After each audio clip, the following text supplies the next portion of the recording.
दोस्तों, लालच से कभी किसी का भला नहीं होता। महाभारत में भी नहीं होना था। एक पक्ष को जीतना था तो दूसरे पक्ष को मारना था। जब ऐसा धर्म संकट हो तो आप क्या करें?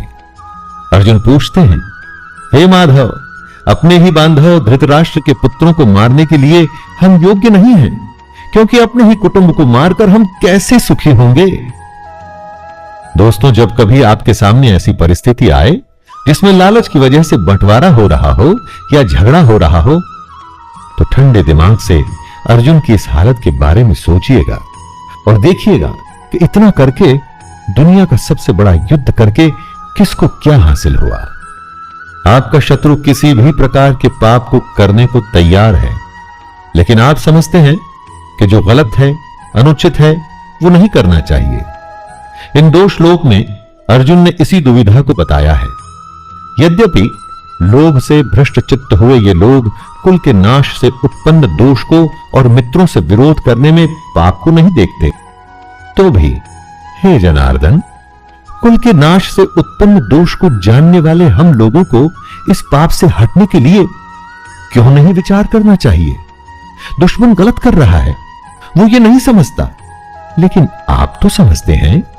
तो समझदार होने के नाते क्या आपको युद्ध से हटने के लिए नहीं सोचना चाहिए? लेकिन अगर युद्ध से हट गए तो उसे आपकी हार मानी जाएगी। क्या उसके लिए आप तैयार होंगे? दोस्तों, जहां परिवार खत्म हो जाता है वहां कुछ नहीं बचता।